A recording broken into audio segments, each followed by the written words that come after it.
Doctor खासदार प्रीतम गोपीनाथ मुंडे यांचा निधी परत गेलेला असा सरकारच्या कुठल्याही वैध ऑफिस मधून एक ओळीचं मला लिहून आलं. माझ्याकडे 2019 पासून 19च्या पुढचं बोलते त्याच्या आधीचं बोलून फायदा नाही, कारण तिचं टर्म संपलेली आहे.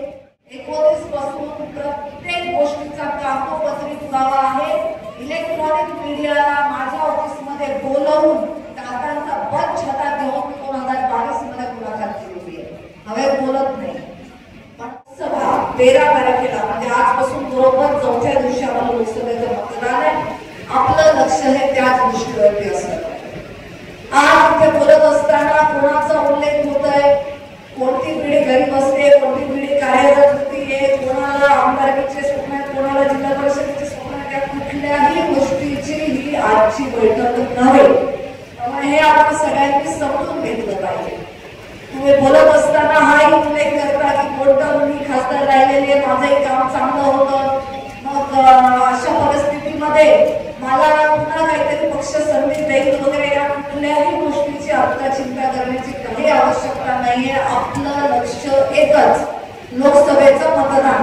आपल्या पंकजाताई सन्मानाने दिल्लीत गेल्या पाहिजेत, याशिवाय दुसऱ्या कुठल्याही गोष्टीचा आता विचार करू.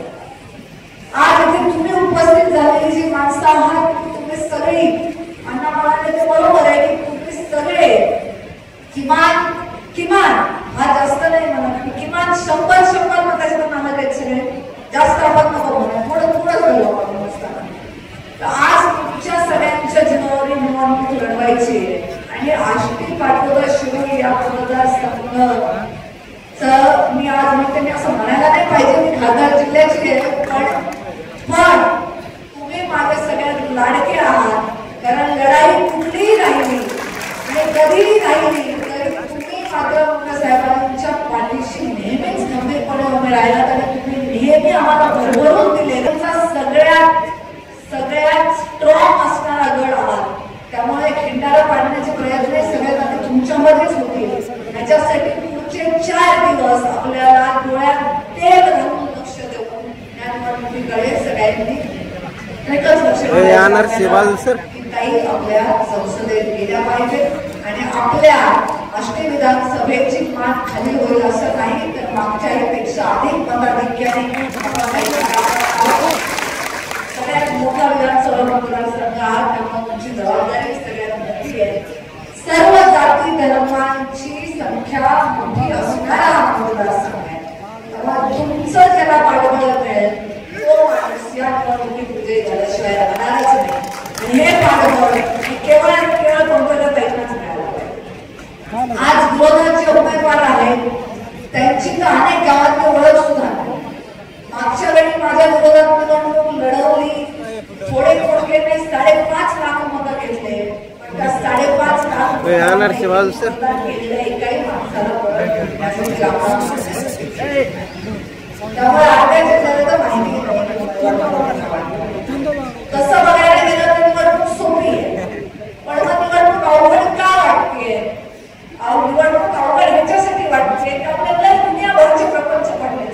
सगळ्यांना काळजी इथं बसून काय केलं मी तुम्हाला काही सांगणार नाही की 10 वर्षामध्ये काय विकास कामं केली. तुम्हाला माहिती, तुमच्या डोळ्यात एकच काम आहे. तुमच्यापैकी बहुतांश लोक हे केंद्र सरकारच्या कुठल्या ना कुठल्या योजनेचे लाभार्थी आहेत.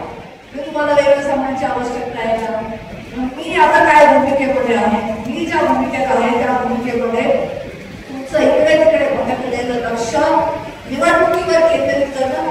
चंद्रयान पाठवलं, सक्सेसफुल झाला, आनंद आहे. तुम्हाला तिथल्या शास्त्रज्ञांना काही सल्ले द्यायचे का? चंद्रयान कसं बनवलं पाहिजे, लँड करण्यासाठी काय करावं लागतं, हे सल्ले द्यायचे का आपल्याला? नाही का? कारण आपल्याला त्याची माहिती नाहीये. त्यामुळे आपण त्या वाटडीत पडायचं नाही. आरेला कार्य करण्याची गरज नाहीये. सामान्य गावांना घेऊन पुढे गेलात तर निश्चितपणे तुम्हाला कुठल्याही गावामध्ये कुठल्याही प्रकारचा विरोध होणार.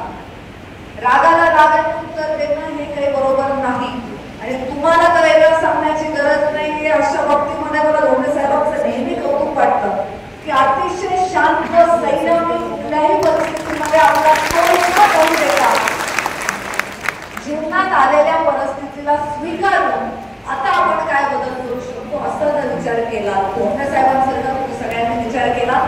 हा मतदारसंघ पुन्हा एकदा बीड जिल्ह्यातून पंकजाताईंना सर्वाधिक लीड देणारा मतदारसंघ जास्त डोकं लावण्याची आवश्यकता नाही, पण कुठे कुठे लावलंही पाहिजे. आता आज मी विचार करते की निवडणूक कोणत्या मुद्द्यांवरती जाते. समोरून कोणी विकासाचं बोलत नाही, समोरून कोणी आतापर्यंत त्यांच्या हातात असलेल्या सत्तेचा वापर करून त्यांनी काय कामं केली हे सांगत नाही. त्यांचे पक्ष राज्यात काय करू शकतात हे बोलत नाही. गाडी कशावर येते? खासदार पडला, बरोबर आहे. तुम्ही ऐकलं असेल. मला वाईट ह्याचं वाटतं की समाजाची भावना काय, समाज म्हणजे सोसायटीमध्ये किंवा जातीचं लेवल जाऊ नका त्याला. समाजाची भावना काय आहे? चोर सोडून संन्याशाला फाशी देता का? मी माझा निधी खर्च केलेला आहे याची पुरावा मी का देऊ? जे माझ्यावर आरोप करतायत त्यांनी पुरावा द्यावा ना माझा निधी परत केलाय म्हणून. काय झाले उलटे गोष्टी?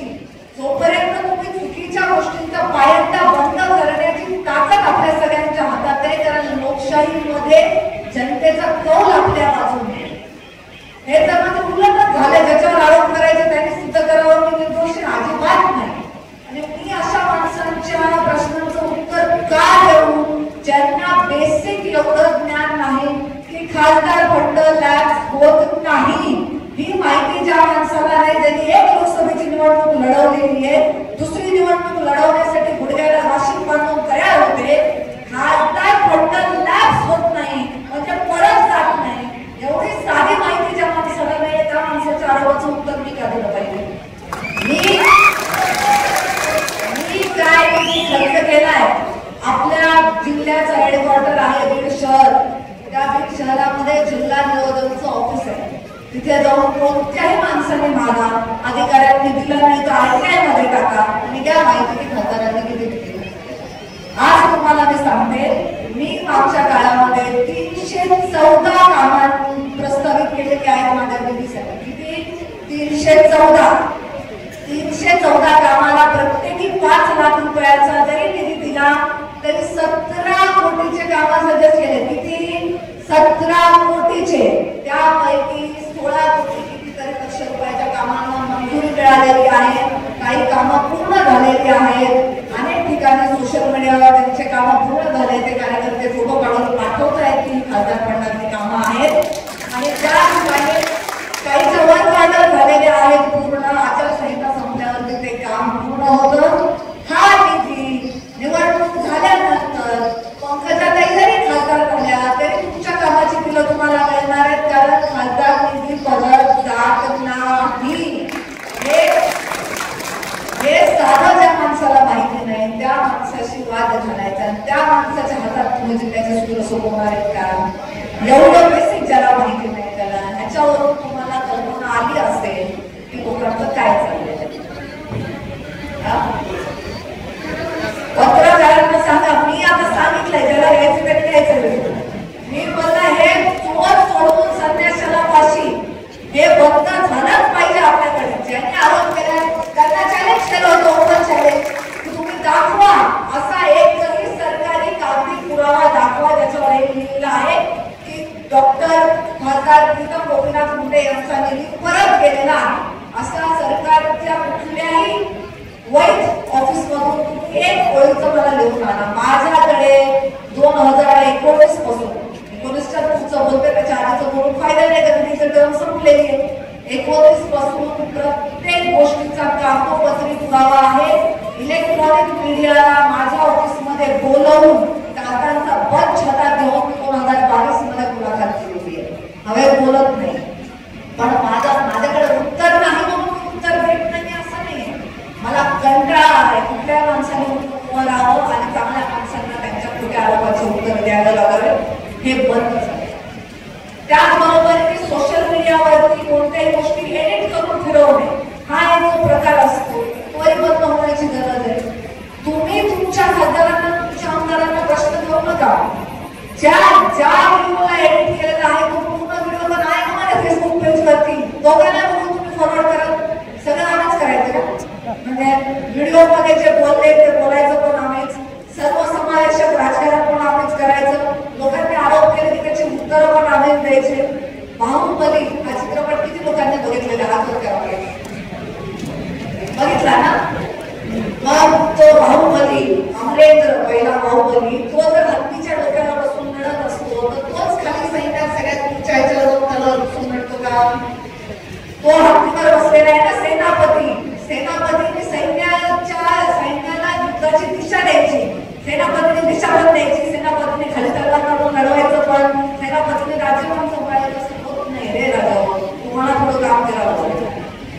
आमचं काय कमी राहिलं या 10 वर्षांमध्ये तर केलेलं काम म्हणजे नेकी करणे दर्याने डाल करत राहिलो तर गाजा करणं आम्हाला जमलं नाही हे मात्र 100% कमी पडलं.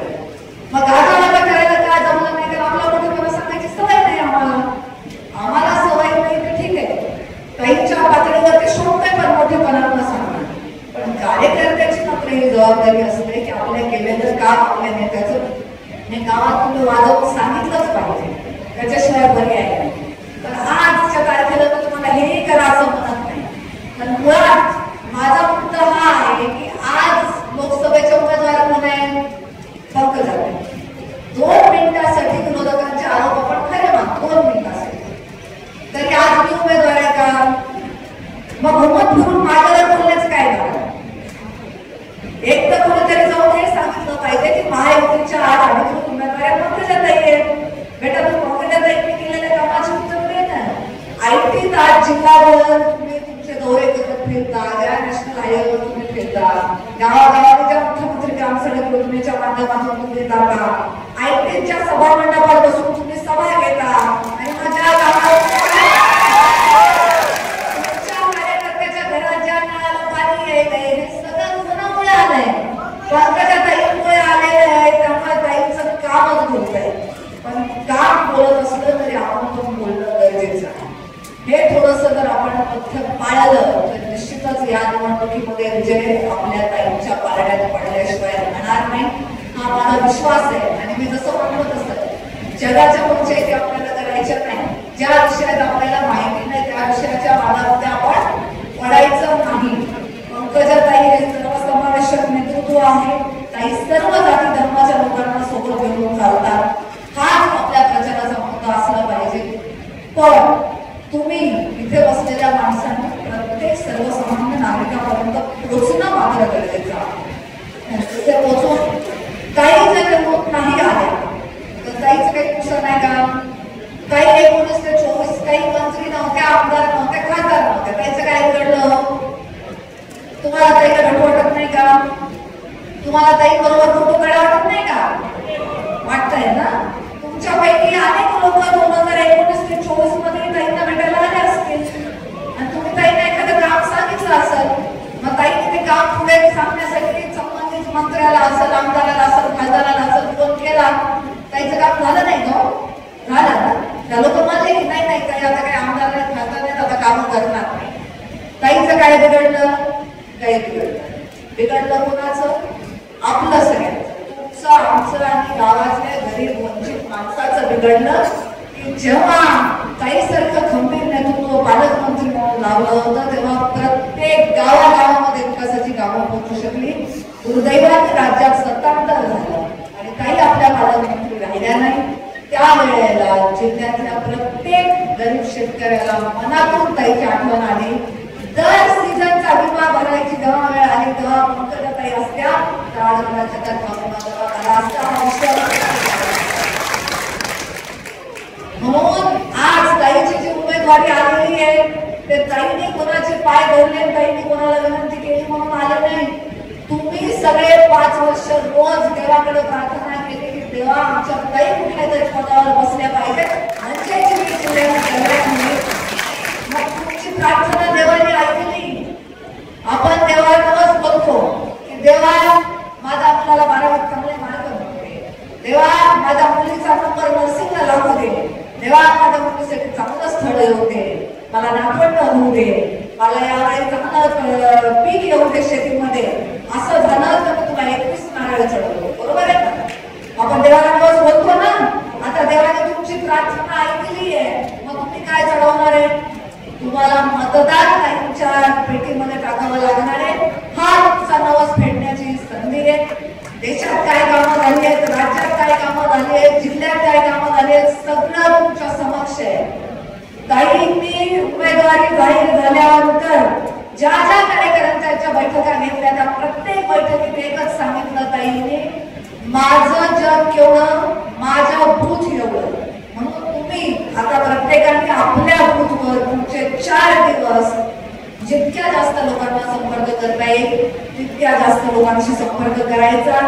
ज्याच्या कोणाच्या मनामध्ये गैरसमज असेल जवळ बसून प्रेमाने त्याच्या खांद्यावर हात ठेवून त्याला समजावून सांगायचं, त्याला उदाहरणं द्यायची, त्याचे गैरसमज दूर करायचे. आरेला कार्य आपल्याला करायचं नाही. आपल्याला जिल्हा हा नेहमी सगळ्या जाती धर्माच्या सलोख्याचा जिल्हा राहिलेला आहे. आपल्याला हे चित्र असंच ठेवायचं आहे. पण त्याचबरोबर की आपल्या जिल्ह्याच्या सिंचनाचा विषय असेल, आपल्या जिल्ह्यामध्ये रोजगार निर्मितीचा विषय असेल, आपल्या जिल्ह्याच्या आरोग्य सुधारण्याचा विषय असेल, हे सगळे विषय सुद्धा मार्गी लावायचे आणि ते करण्याची ताकद जर आज कुठल्या नेतृत्वामध्ये असेल तर ते केवळ आणि केवळ पंकजाताईंच्या नेतृत्वामध्ये आहे. त्यामुळे तुम्ही आणि मी पुढचे 4 दिवस एकही क्षण वाया न घालवता आपल्या ताईंना आपण जास्तीत जास्त मतं कशी घेऊन येऊ शकू याचा विचार करायचा आहे. बाकी फंडाचा असतो तो कधी केंद्राचा नसतो. एका ताई साहेब सांगत होते, केंद्राने रेल्वेसाठी बजेट दिलं पण राज्य सरकारने दिलं नाही, कारण आपलं सरकार नव्हतं. त्यामुळे जी रेल्वे ह्या 5 वर्षांमध्ये बीडपर्यंत पोहोचायची होती ती फक्त अर्ध्या टप्प्यामध्येच काम झालं. आज विरोधक त्या रेल्वेवर टीका करतायत, पण त्याच विरोधकांना मला हा प्रश्न विचारायचा आहे की आमच्या लोकांच्या जिल्ह्याच्या प्रगतीमध्ये तुम्ही अडथळा का आणला, आणि अडथळा आणून सुद्धा ते आज आपल्याला जातीवर मतदान मागतायत, हे अत्यंत चुकीचं आहे.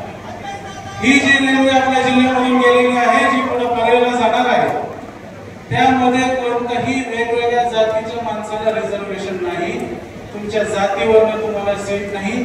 सर्वसामान्य माणसासाठी ती ट्रेन आहे. ट्रेन मध्ये चढताना तुम्हाला तुमची जात विचारली जाणार नाही. त्यामुळे विकासाची रेल्वे माननीय प्रीतम ताईंनी आपल्या मतदारसंघामध्ये आणली. मी ताईचा आभार मानतो. आणि ताई, खाली सत्ता नसल्यामुळे तुम्हाला जो काही त्रास झाला त्याच्यासाठीही आम्ही क्षमा मागतो. कुठेतरी आम्हीही कमी पडलो, ज्याच्यामुळे आपली रेल्वे अजून तिथपर्यंत पोहोचली. अशी अनेक नियोजन आहेत, अनेक स्कीम झाल्या आपल्या बीड जिल्ह्यामध्ये. हे सर्व श्रेय आपण फक्त दोन्ही मुंडे ताईंनाच दिलं पाहिजे. आज या श्रेयामध्ये बरेच नेते मंडळी त्यांचा वाटा घेत आहेत. धोंडे साहेबांच्या काळामध्ये झालेले रस्ते सुद्धा आज बरेच या ठिकाणी व्यक्ती आहेत जे आम्ही केलं असं म्हणतात, पण ह्या जनतेला माहिती आहे ते फक्त आणि फक्त पंकजाताई तुमच्या माध्यमातून आणि धोंडे साहेबांच्या माध्यमातून आज या बीड जिल्ह्यामध्ये सर्व जास्त रस्ते 14 ते 19 इतके काम झाले की आज ही सभा कमी पडेल, आज वेळ पुरणार नाही. तरी आपण 13 तारखेला या जिल्ह्याचा अजून विकास होण्यासाठी आपण बीड जिल्हा कुठेतरी मागासलेला समजला जातो. 2014 ते 19 मध्ये पंकजाताईंनी त्या मागासलेला शब्द पुसला होता, पण सत्ता नसल्यामुळे कुठेतरी परत तो डाग आपल्यावर लागला. आणि आता पंकजाताईच्या माध्यमातून आपल्याला कायम हा कलंक आपल्याकडून पुसायचा आहे. त्यासाठी आपण सर्वांनी पंकजाताईच्या मागे पण उभा राहायचंय. येणाऱ्या 13 तारखेला आपण सर्व कार्यकर्ते तुमच्या सोबत मी पण आहे. आपण आपल्या बूथ मध्ये, आपण आपल्या गावामध्ये पूर्ण गाव पिंजून काढायचं आहे. राहिलेले दिवस फार कमी आहेत. जास्तीत जास्त मतदान या ठिकाणी पंकजाताईला कसं होईल याचा आपण अभ्यास करायचा आहे. अभ्यास केल्यानंतर आपण आपल्या गावामधून सर्वात जास्तीत जास्त लीड माननीय पंकजाताईला द्यायची आहे. कुणीही जातीपातीचा विचार करायचा नाही, आणि विचार नाही केल्यामुळे फक्त प्रगतीला, विकासाला आपल्याला मतदान करायचं आहे. आपण एवढंच लक्षात ठेवायचं आहे. येणाऱ्या 13 तारखेला सकाळी 7 ला मतदान सुरू होईल. आपण सर्वांनी लक्षात ठेवायचे, कार्यकर्त्यांनी गावामध्ये लोकांना सांगायचं आहे की ह्या वेळेस 3 मशीन आहेत आणि तिन्ही मशीनला जवळपास आपल्याजवळ 33 उमेदवार उभे आहेत.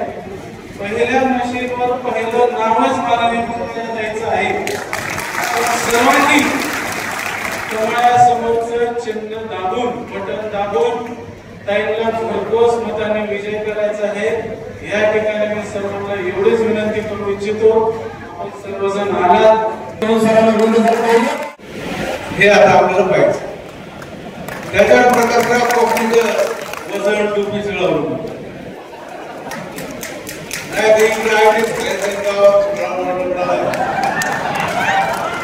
तसं काय चालायचं नाही.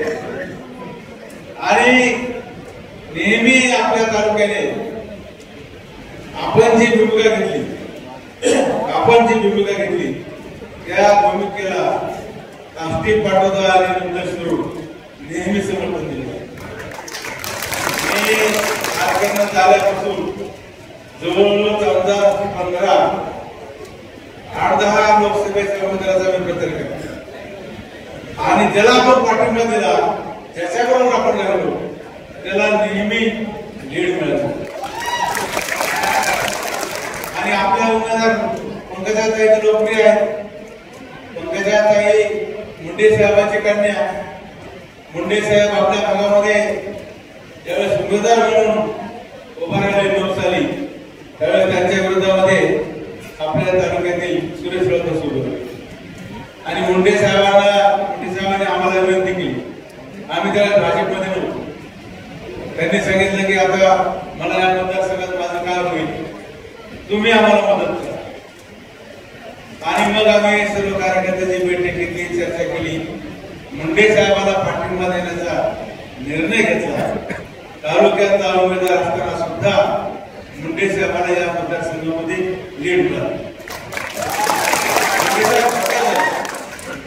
आणि पुढे काही वर्ष पुढे 4-5 वर्षानंतर पुढे विधानसभा आली. मला तिकीट मिळालं नाही. दुसऱ्याला मिळालं. आम्ही त्याच्या विरोधात प्रचार केला. त्याचा प्रचार केला. तो निवडून आला. त्यांनी आता माझ्या विरोधात प्रचार केला की हळूहळू राजकारण असंच असं म्हणायचं. पण आता ह्या निवडणुकीमध्ये काही प्रॉब्लेम नाही. जरी मतदारसंघामध्ये काही गावामध्ये मी गेली 2 महिन्यापासून या मतदारसंघामध्ये उमेदवार निश्चित होण्याच्या अगोदर मला तर असं वाटायचं की आपल्या प्रीतमताईला तिकीट मिळेल. प्रीतमताईचं नाव निघायचं 2 महिने म्हणजे मला वाटतं फेब्रुवारीच्या 27 तारखेपासून सुरू केलं. आपण सगळ्या जिल्हा परिषद गट गणामध्ये सभा घेतल्या. जेवण दिले. कार्यक्रम झाला. पुढे काही कारणाने पक्षाने उमेदवार बदलला. आपल्यासाठी तुम्ही आपले उमेदवार आहेत. पंकजाताई आली आपल्याला उमेदवार मिळाले. आता या ठिकाणी नरेंद्र मोदींचं सरकार बऱ्याच वेळा लोक असं म्हणतात की महागाई वाढली काही असं झालं काही तसं झालं कांद्याला भाव नाही भाव नाही. मित्रांनो या गोष्टी आहेत. या पूर्वी होत्या. पुढच्या 5 वर्षात बी राहणार आहे. कारण शेतीमालावर आपला देश अवलंबून. आपल्या देशामध्ये कधी कधी पूर्वी उत्पादन कमी व्हायचं. 8 वर्षापूर्वी आपल्याला परदेशातून धान्य आणावं लागायचं. गहू आणायला लागायचा.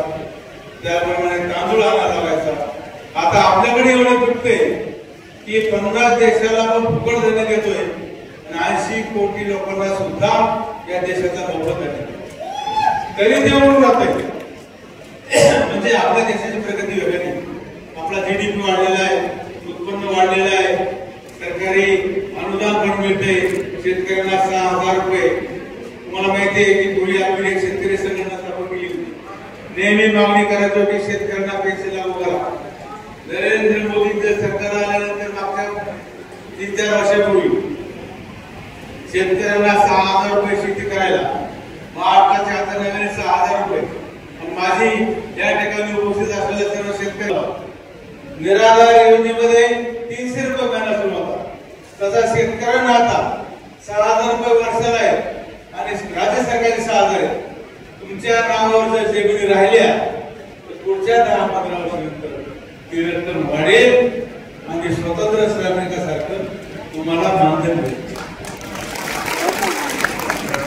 पण काय लोकांचे पोर ऐकतच नाही. जमीन वाटून त्यांच्या नावावर मोकळं होऊ नका. ते 6,000 बंद होऊन जाते. 12,000 बंद होऊन जाते.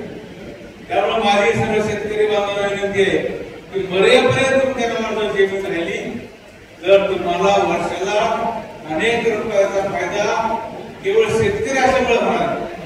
आणि तो या भारतीय जनता पक्षाने सुरू केला आहे. भविष्यात सुद्धा अनेक गरज आहे. आपल्याला माहिती आहे आपला मराठवाडा दुष्काळी. पाण्याची टंचाई. कुकडीसाठी आम्ही मुंबईला काही योजना केली आणि आता दुसरी एक योजना मंजूर झाली जे कृष्णा खोऱ्याची आहे ती आपल्या तालुक्यासाठी येऊन काही आपल्या भागाला त्याचा फायदा होईल.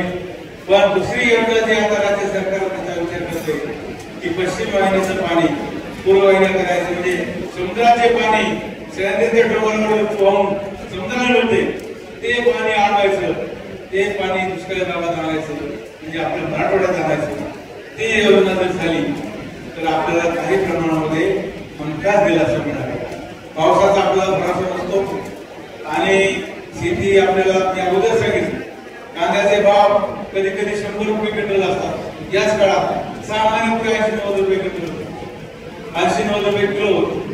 आता ते कमी झाले, उत्पादन वाढल्याने आपल्या शेतकऱ्याचं असं आहे एखाद्या मालाला भाव आला की आपण सर्व तेच पीक घेतो आणि मग त्याचे भाव, तर त्याला इलाज नाही.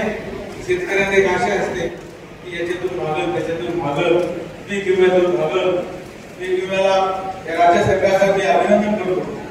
1 रुपयामध्ये विमा, 1 रुपया प्रीमियम भरला की विमा. पूर्वी आपल्याला 2 टक्क्याचा विमा भरता येतो, शिवाय तो 1200, 1500, 1600 रुपये प्रीमियम असायचा. आता फक्त 1 रुपयामध्ये भारतामध्ये कोणत्याही राज्यामध्ये 1 रुपया विमा नाही, तो फक्त महाराष्ट्राचा. आणि आपल्या पंकजाताई निवडून गेल्यानंतर माझे मी त्यांना मागच्या सभेमध्ये सांगितले की मागं जसा विमा मिळत होता म्हणजे पिकापेक्षा विमा जास्त, तसं काय तरी आयडिया करा. मला माहिती का त्या काळात बीडचा जो कलेक्टर होता राम आता मोदींच्या ऑफिस मध्ये मुख्य सचिव आहे. रामला बीडला विमा शेतकऱ्याला कसा मिळतो याच्यासाठी पाचारण करण्यात आलं. पण आता अलीकडच्या काळामध्ये महाविकास आघाडीचं सरकार आपलं लक्षात आलं, त्यामुळं आपल्या विम्यामध्ये लेस फसगत झालेली. पंकजाताई केंद्रात गेल्यानंतर नक्कीच तिथं काहीतरी सुधारणा करतील. तुम्हाला माहित नसेल तर सांगतो, पीक विमा हा 100% राज्य सरकारची योजना नाही, केंद्राची योजना आहे, राज्याची योजना आहे. आणि आपलं काही प्रीमियम, पण आता आपलं 1 रुपया प्रीमियम आहे, दोघांचे मिळून शेतकऱ्याला पीक विमा लागू होतो. त्यामुळं केंद्रामध्ये गेल्यानंतर काही नक्कीच माझ्या अगोदरच्या वक्त्याने सांगितलं ते नक्की मंत्री होते मुंडे साहेब. 11 दिवस आहे आपला जिल्ह्याचा खासदार कधीही केंद्रात मंत्री झाला नाही. मुंडे साहेब फक्त 11 दिवस राहिले आणि आपल्या जिल्ह्याच्या विकासाची बोंबार मोठी आहे. त्यामुळं पंकजाताई आल्यानंतर हमखास 1001% ते मिळते. कळीच्या सभेमध्ये मी पाहिलं की मोदी साहेब ज्या भावनेतून बोलत होते त्यांच्या अंतर्मनामध्ये मुंडे साहेब मित्र म्हणून खूपच प्रेम मला जाणवलं. आणि त्यांनी पंकजाला भेटी मानली. त्या दिवशी पंकजा भेटी म्हणजे याचा अर्थ असा आहे की भविष्यात केंद्राच्या कुठल्या योजना आल्या पंकजाताईच्या मार्फत आपल्याला ते मिळालं. या ठिकाणी कधी कधी जातीय प्रचार केला जातो. अहो मी 4 वेळा आम्हाला झालो, माझी जात लोकांनी पाहिली. मराठा समाजाची जात ना पात पर मोहर लगाव कमल, बटन लगाव कमल. आपल्या मतदारसंघात जात पात याच्यावर माझा विश्वास नाही. आणि तसं असतं मुंडे साहेबांनी मिळालं असतं का? तसं असतं प्रीतमताईला लीड मिळालं असतं का? प्रीतमताईला लीड किती मिळावा? भारताच्या संसदेमध्ये सर्वात जास्त मतं घेणारी ती आपल्याला म्हणजे पार्लमेंट स्थापन होऊन जवळपास 1950 साली संविधान लागू झालेलं आहे. त्यावेळेस पासून भारताच्या संसदेमध्ये 7.5 लाखाचं 9 लाखाचं मतं फक्त आपल्या खात्यावर मिळाले आहे. त्यावेळेस जातपात नव्हती का? जात पातीचा आपल्याकडे विचार केला जात नाही, आपल्याकडे कामाचा विचार केला जातो. ते अनेक वेळा या मतदारसंघाने सिद्ध केलेला आहे. आरक्षण वगैरे हा मुद्दा मी बोलणार नाही, कारण तो टेक्निकली मुद्दा आहे. कुणाचाच त्याला विरोध नाही. मराठा समाजाला आरक्षण मिळावं म्हणून असं म्हणूनच नाही. सरकारने बी ते आता दिले, लागू झाले. काही लोकांना नेतृत्व करायचंय हे असं काहीतरी मागणी करत राहणार, बोलत राहणार.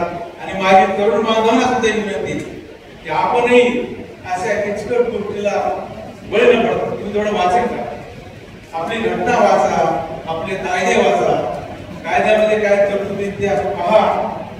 आता कुठेतरी म्हणून आरक्षण द्यायला काय मलाच फायदा होणार आहे. आपल्या दलित समाजाला 75 वर्षापूर्वी आरक्षण आहे, सगळे लोक नोकरी लागले. मी परवा वाल्मिक दादाला आणि 2-3 आपले भीमनगरमध्ये राहणारे आमचे कार्यकर्ते त्यांना विचारलं की भीमनगरमध्ये जवळपास 1000 दलित बांधव, 1000 मतदार आहेत. इथं डबलला किती आहे? तुम्ही आहेत 8 आहेत, 10 आहेत, 12 आहेत. आणि आरक्षण आहे ना, करायला लागले नोकरीला. आरक्षण जरी असलं सगळ्या लोक त्याला पात्रता परीक्षा पास व्हावं लागेल. आपल्या राज्यात एकूण नोकऱ्या किती? 14 कोटीच्या या राज्यामध्ये 17.5 लाख लोक नोकरी आहेत. त्याच्यामुळे सगळ्या नोकरीचं होत नाही. पण आता हे भावनेवर आधारित चाललेला कार्यक्रम आहे, त्याला काही आपल्याला म्हणायचं नाही. त्यांना आपल्याला पाठिंबा आहे आणि आरक्षण आता लागू झालेलं आहे. त्यामुळं त्या भरात कुणी पडून न पडता माझी सर्व कार्यकर्त्याला विनंती, आता 2 दिवस राहिले. माझा धाकटा बंधू बापूराव वारल्यामुळं मी 2-3 दिवस थोडं थांबून होतो. मी नंतर असा विचार केला की आपण काम करतोय, आपण थांबून असं चालणार नाही, आपण आपल्या पद्धतीने कामाला सुरुवात करायला पाहिजे. आणि म्हणून माझा धाकटा भाऊ म्हणजे त्याच्या जन्माच्या वेळेसच माझी पण आई वारलेली. त्या सर्व गोष्टी करता आम्ही बापूरावर माझ्या मुलासारखं प्रेम केलं होतं. अचानक म्हणजे कुठला आजार बी नव्हता, काही नव्हतं. बापूराव कॉलेजमध्ये असताना कोल्हापूरला तालमीत होते. 2 वर्ष त्यांना कोल्हापूरला शाळेत पाठवलं होतं. पण आता अलीकडच्या काळामध्ये थोडा त्यांचा व्यायाम कमी झाला होता आणि तसं काहीच कारण नसतं. अचानक उलटी आली, कारण आपल्याला सगळ्यांना सांगू इच्छितो. अचानक उलटी आली आणि उलटी आल्यानंतर जी वकारी बाहेर पडायला पाहिजे होती ती आत श्वास नलिकेत गेल्यावर श्वासोच्छ्वास बंद झाला आणि त्यामुळे त्यांना जावं लागलं. आपण सुद्धा माझी आपल्याला विनंती की रात्री उशिरा जेवण करणारे जे लोक आहेत त्यांना माझी विनंती की वकारी फार वकारी आली आणि ती जर बाहेर पडली नाही, आतच गेली आणि श्वास नलिकेत गेली, माणसाला सांगते. म्हणजे आजचं हे व्यासपीठ हे प्रचाराचं व्यासपीठ आहे. तर माझी दुःखद गोष्ट तुम्हाला मी सांगितली. मला आमच्या संपूर्ण कुटुंबाला बापूरावचा स्वभाव सगळ्याशी पूर्ण असावा, परंतु परमेश्वराची इच्छेचे पूर्ण असा प्रयत्न ते झालेलं आहे. बंधून मी फार न बोलता आपल्याला एवढीच विनंती करतोय. आता राहिलेले 2-3 दिवस आहेत. ह्या 2-3 दिवसामध्ये त्याला मतदान आहे. तर आपापल्या गावामध्ये आपले सगळे कार्यकर्ते एका ठिकाणी जमा, सकाळी संध्याकाळी 10-15-20 जण आणि गावात एक फेरी मारा. तुम्ही असं म्हणू नका की वृत्ती नामदार आहेत याचे कार्यकर्ते कॉपरला बसलेत आणि त्याच्यावर गप्पा मारतात. बरोबर, ते पूर्ण काय करायचं तेही आपला प्रचार करतात. पण तुम्ही आणि मला एक व्हिडिओ पाठवा, तुमच्या फेरीचा मला व्हिडिओ पाठवा. आपला तुम्हाला व्हिडिओ क्रमांक मी देऊ. त्या ठिकाणी आपलं ते सांगेल की आता फेरी मारुती मंदिराच्या पुढून चाललेली आहे. आता महादेवाला येडा घातला आहे, आता देवीच्या पुढून चाललेली आहे. आता चावडीत येऊन फेरी संपल्यानंतर शहापानाचा कार्यक्रम चालतो. असं जर तुम्ही केलं तर मित्रांनो सगळ्यांची कल्पना आहे आपल्याला लेट किती मिळेल. मी असं जर आपण सगळ्यांनी केलं, असं करायचं का नाही मला सांग. असंच करायचं. मग आपल्याला फेरीमध्ये दलित वस्ती, वडारी वस्ती, मातंग वस्ती, शेतकऱ्यांची वस्ती सगळे आपल्यासाठी जात पात धर्म असं काही नाही. या व्यासपीठावर मुस्लिम बांधव पण उपस्थित सगळे म्हणतात की मुस्लिम आपल्या विरोधी, असं काही समजण्याचं कारण नाही. त्या ठिकाणी मुस्लिमांना कृतज्ञतेचा सत्कार करतात आपल्या बरोबर. आपल्या बरोबर नेहमीच मुस्लिम समाज मिळालेला आहे. तुम्हाला मी सांगितलं एखाद्या हिंदूने मुस्लिमचा दर्गा पुढे बांधलाय का? मी बांधला.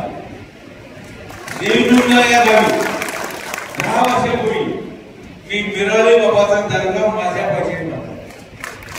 मी असं विचार काय केला मुसलमान आम्ही सांगितलं माझ्याही दर्ग्याच्या पाया पडायला जायची.